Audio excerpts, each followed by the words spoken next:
ሰላም ውድ ቤተሰቦቻችን እንዴት ናችሁ? ዛሬም ለእናንተ የሚሆን ትኩስ ዜናዎችን ይዘን ቀርበናል። ወደ ዕለቱ ዜና እንሄዳለን። 1446ኛው የኢድ አድሃ አረፋ በዓል እየተከበረ ይገኛል። ዛሬ ጠዋት የመላው ኢትዮጵያ የኢድ ሰላት ተከናውኗል። ከኢድ ሰላት በኋላ ምዕመናኑ በዓል ቤተሰብ ከዘመድ አዝማዱ ጋር በመሰባሰብ በመጠያየቅ በአብሮነት እያከበረ ይገኛል። በመዲናችን አዲስ አበባ የኢድ ሰላት ሃይማኖታዊ ስርዓት በመጠበቅ በድምቀት ተከብሯል። መጠናቀቁም የአዲስ አበባ ፖሊስ ጠቅላይ መምሪያ አስታውቋል። ከኢድ ሰላት ጋር ተያይዞ ለተሽከርካሪ ዝግ የነበሩ መንገዶች ተከፍተው አገልግሎት እየሰጡ ይገኛል። እኔ ትራምፕን ባልደግፈው ምርጫውን ይሸነፍ ነበር።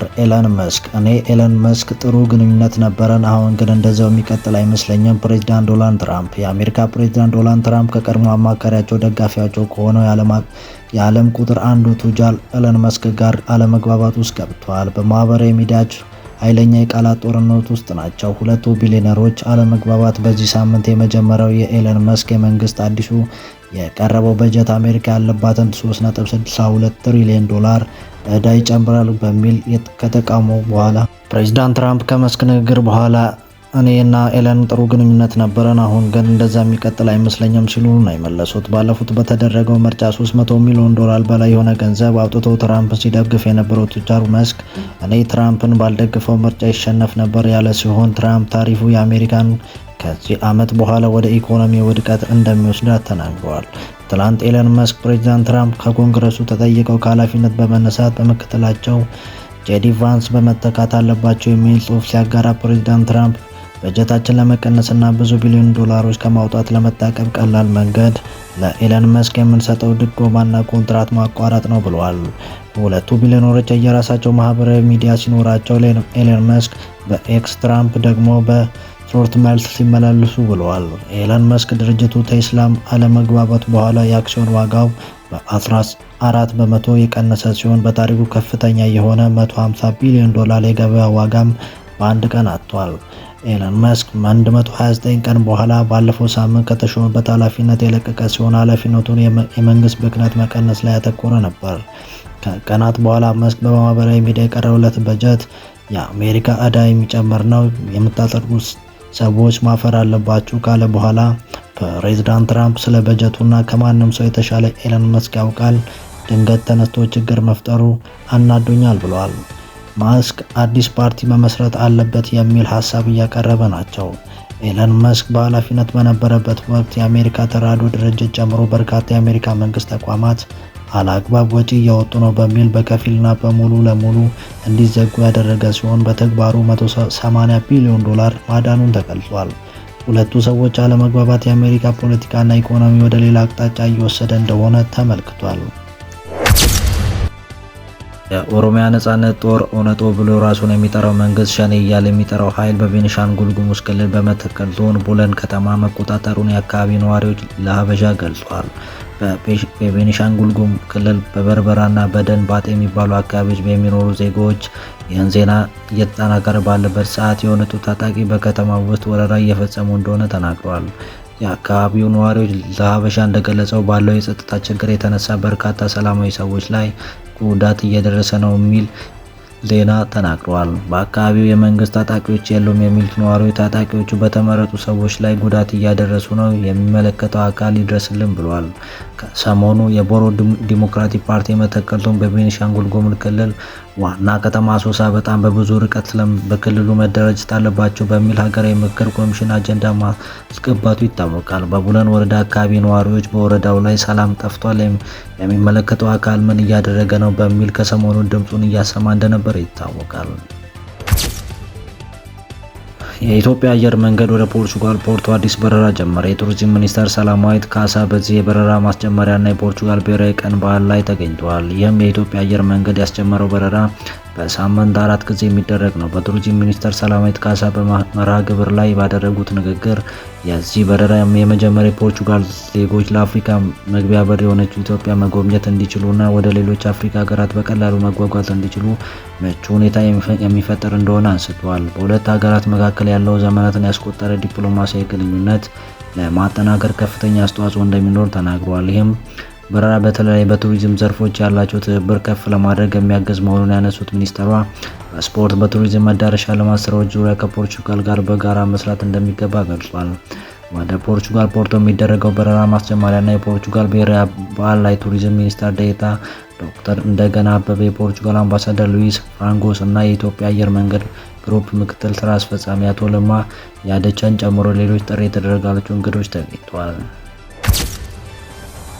በሌላ ዜና የኢድ ሰላት ሃይማኖት ስርዓት በጠበቀ በድምቀት ተከብሮ መጠናቀቁን የአዲስ አበባ ፖሊስ ጠቅላይ መምሪያ አስታወቀ።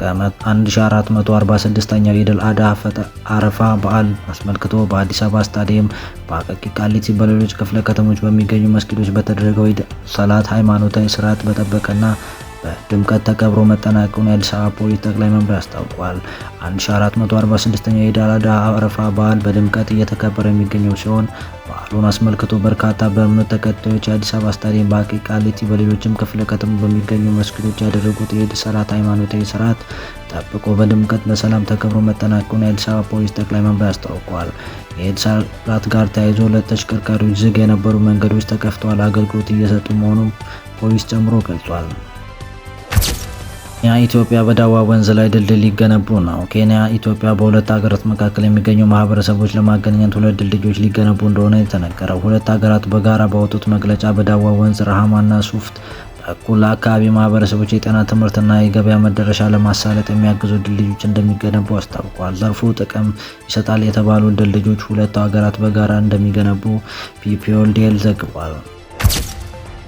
የ1000 ባለትዳሮች ታላቅ የጋብቻ ዓመታዊ ክብረ በዓል ሊከበር ነው። የአሜንት ኃላፊነቱ የተወሰነ የግል ማህበር ለ1000 ባለትዳሮች ታላቅ የጋብቻ ዓመታዊ ክብረ በዓል ሊያከብር ነው። የአሜንት ኃላፊነቱ የተወሰነ የግል ማህበር የፊታችን ሐምሌ 29 2017 1000 ባለትዳሮች የሚሳተፉበት ታላቅ የጋብቻ ዓመታዊ ክብረ በዓል እንዲያከብር አስታውቋል። ይህ መርሃ ግብር ለረጅም ጊዜ በትዳር የኖሩና ለመልካም ትዳር አርአያ የሆኑ ጥንዶች የሚያከብር ይሆናል። የአሜንት ኃላፊነቱ የተወሰነ የግል ማህበር ዋና ስራ አስኪያጅ አቶ አስናቀ ማኑኤል እንደገለጹት ክብረ በዓሉ በረጅም የትዳር ህይወት ያለፉና በመልካም ትዳር አርአያ የሚመረጡ 5 አንጋፋ ባለትዳሮች የሚሸለሙበት ይሆናል። ከዚህም በተጨማሪ ለ80 ዓመታት በትዳር የኖሩ አንድ ባለትዳር ጥንዶች ለህዝብ የሚተዋወቁበትና ምዝገባ ሂደቱ በይፋ የሚጀመርበት ዕለት ይሆናል። ይህ ክብረ በዓል በኢትዮጵያ ውስጥ የትዳር ተቋም ለማክበርና ረጅም ጊዜ የዘለቀ የትዳር ህይወትን ለማበረታታት ያለመ ነው።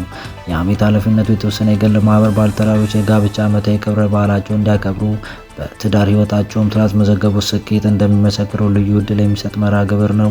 ይህ ዝግጅት የትዳር ክብርነት በማጉላላትና የረጅም ጊዜን ትዳር አስፈላጊ በማስተማር ለወጣቶች ጭምር መልካም ተሞክሮ የሚያሳይ ትልቅ ማህበራዊ ፋይዳ ይኖራል ተብሎ ይጠበቃል። ዝግጅቱም ለሌሎች ባለትዳሮች አነሳሽ በመሆኑ የጋብቻ ህይወታቸውን ለማጠናከር ምሳሌ ይሆናል ተብሏል።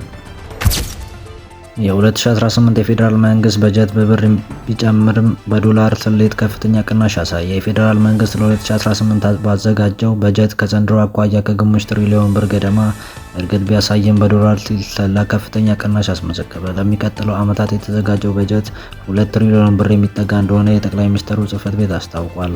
በጀቱን የያዘው የአዋጅ ረቂቅ ሐሙስ ግንቦት 28 2017 በተካሄደው የሚኒስትሮች ምክር ቤት መደበኛ ስብሰባ ላይ ቀርቦ ውይይት እንደተደረገበት ጽህፈት ቤቱ አመልክቷል። የበጀት ረቂቅ የሀገር ደህንነት ከማስጠበቅ፣ ምርት ምርታማነትን ከማሳደግ እንዲሁም በተፈጥሮና ሰው ሰራሽ ችግሮች ምክንያት የተፈናቀሉ ዜጎች ከመርዳት አንጻር የተዘጋጀ እንደሆነ ትምህርት ቤቱ ገልጿል። ከዚህም በተጨማሪ ከ2018 እስከ 2022 ዓ.ም ድረስ ያለው የመካከለኛ ዘመናዊ ማይክሮ ኢኮኖሚ ፊስካል ማዕቀፍ መሰረት በማድረግ የተዘጋጀ እንደሆነ መግለጫው ጠቁሟል። በዚህም ማዕቀፍ በመነሻነት የተዘጋጀው 2018 በጀት ትክክለኛ መጠን ጠቅላይ ሚኒስትሩ ጽህፈት ቤት ዛሬ ባወጣው መግለጫ ላይ ተገልጿል። የ2018 በጀት ዓመት ከዘንድሮ ጋር ሲነጻጸር 500 ቢሊዮን ብር ገደማ ጭማሪ ቢኖርም በዶላር ግን ከፍተኛ ቅናሽ አሳይቷል። በግንቦት 2016 የጸደቀው የዘንድሮ 971.2 ቢሊዮን ብር መደበኛ በጀት በወቅቱ ምንዛሬ 17 ቢሊዮን ዶላር ገደማ ነበር። ኢትዮጵያ ድንበር የማካለል ስርዓት ተቃዋሚ ቅርጽ ሰጥቶት ለማከናወን በዝግጅት ላይ መሆኑን የውጭ ጉዳይ ሚኒስቴር ገለጸ። ኢትዮጵያ ጎረቤት ሀገር ጋር የምትዋሰንባቸው በሺህ ኪሎ ሜትር የሚቆጠሩ ድንበር የማካለል ስራ ተቀዳሚ ቅርጽ ሰጥቶት ለማከናወን በዝግጅት ላይ መሆኑን የውጭ ጉዳይ ሚኒስትር ዶክተር ጌዲዮን ጢሞቴዎስ አስታውቋል። ሀገሪቱ ካላት ድንበር በአግባቡ የተሰመረና የተለየ ነው፣ ከ50 በመቶ በታች መሆኑን ሚኒስትሩ ተናግሯል። የድንበር ማካለል ጉዳይ የተነሳው ዛሬ ሐሙስ ግንቦት 28 2017 በተካሄደው የህዝብ ተወካዮች ምክር ቤት መደበኛ ስብሰባ ላይ በዚሁ ስብሰባ ላይ የውጭ ጉዳይ ሚኒስቴር የተመለከቱ የተለያዩ ጥያቄዎችን በ5 የፓርላማ አባላት ቀርቧል። ከጥያቄዎቹ አንዱ የነበሩት ገዢው የብልጽግና ፓርቲ በመወከል ከደቡብ ኢትዮጵያ ክልል ጊዶሌ መደበኛ ምርጫ ክልል የተመረጡት ይፍቱ ጉዲሳ ናቸው። የአንዳንድ ጎረቤት ሀገራት ሉዓላዊነት በመጣስ የገዛ መሬታቸውን መያዛቸው ይነገራል ያሉት ወይዘሮ ይፍቱ በዚህ ጉዳይ ላይ ያለውን እውነት እንዲያብራሩላቸው የውጭ ጉዳይ ሚኒስቴር ጠይቋል። ዶክተር ጌዲዮን ጢሞቴዎስ በምላሻቸው በአፍሪካ ቀንድ ከሁሉም ሀገር ጋር የምትዋሰነው ብቸኛው ሀገር ኢትዮጵያ መሆኗን አስታውሰው ሆኖም ከዚህ ድንበር ውስጥ በአግባቡ የተከለለ የተሰመረና የተለያዩ ከግማሽ በታች እንደሆኑ አስረድተዋል። መንግስት በዓላትን የአብሮነት ማሳያ እንዲሆን ጥበቃ ያደርጋል። በዓላትን የብዙኃነትና የአብሮነት ማሳያ እንዲሆን አስፈላጊውን እንክብካቤና ጥበቃ ያደርጋል አለ የመንግስት ኮሚኒኬሽን አገልግሎት። የእስልምና ሃይማኖት ተከታዮች ለኢድ አረፋ በዓል እንኳን አደረሳችሁ የመልካም ምኞቱን መግለጫ መልእክት አስተላልፏል። መልእክቱም ሃይማኖታዊና ህዝባዊ በዓላትና የብዙኃነት ማሳያ የአብሮነት ምሳሌ ናቸው ብሏል። የኢትዮጵያ ሃይማኖታዊና ህዝባዊ በዓላት የብዙኃነት ማሳያና የአብሮነት ምሳሌ የሆኑባት ሀገር መሆኗን አስገንዝቦ በዓላቱ ሃይማኖታዊና ባህላዊ ብሔራዊ የቤት ውስጥና የአደባባይ ሊሆን ይችላል ነው ያለው። መሰረተ ሀሳቦችን ግን ደስታ፣ ተስፋ፣ ብሔራዊነት፣ መጋራትና መተጋገዝን መሆኑን አስረድተው ዛሬ እስልምና ሃይማኖት ተከታዮች ዘንድ እየተከበረ የሚገኘው የኢድ አል-አድሃ በዓል መረዳዳትን፣ መተሳሰብን፣ አንድነትን ጎልቶ ከሚያንጸባርቅባቸው በዓላት መካከል አንዱ ነው ብለዋል። በዚህ በዓል ላይ ያለው ለሌለው ማዕድ በሚያጋራበት የአብሮነት ወዳጅነት የሚያጠናክርበት ስለሆነ ገልጿል። ብዝሃነት ጌጥ፣ መረዳዳት፣ ማዕድ ማጋራት ባህል ያደረገ የመጣው የለውጡ መንግስትም እነዚህም በዓላት የብዝሃነትና የአብሮነት ማሳያ እንዲሆን አስፈላጊ እንክብካቤና ጥበቃ ያደርጋል ነው ያለው። ዜጎች ሃይማኖታዊ እና ህዝባዊ በዓላትን በድምቀትና በአብሮነት እንዲያከብሩ መንግስት አበክሮ እንደሚሰራ ነው ያረጋግጠው። የገቢ ግብር ምጣኔ ላይ ማሻሻያ ለማድረግ መንግስት ረቂቅ አዋጅ ማዘጋጀቱን ሸገር ኤፍኤም 102.1 ሬዲዮ ጣቢያ ዘግቧል። የሬዲዮ ጣቢያው ገንዘብ ሚኒስቴር ያገኘሁት ባለው መረጃ በደሞዝተኛ ሆነ በንግድ ገቢ ግብር ምጣኔ ላይ ማሻሻያ የያዘ ረቂቅ አዋጅ ተዘጋጅቷል። በውጭም ሰኞም በረቂቅ አዋጅ ላይ ከባለሙያዎች ጋር ለመካከል ጥሪ ማድረጉን ተሰምቷል። የኢትዮጵያ ሰራተኞች ኮንፌዴሬሽን የቤት ጉዳዮች የሚመለከታቸው ባለሙያዎች በተለይም ቋሚ ደሞዝተኛ የኑሮ ጫና ለመቋቋም እንዲችል የሚቆረጥበት የገቢ ግብር ትርጉም ባለው መልኩ እንዲሻሻልለት ሲጠይቅ መቆየቱ ይታወሳል። የኢትዮጵያ ከጎረቤት ሀገር ጋር ሲነጻጸር የኢትዮጵያ ብር እና ኬንያ ሽልንግ ከዶላር አንጻር የሚዛን ዋጋቸው እኩል ነው።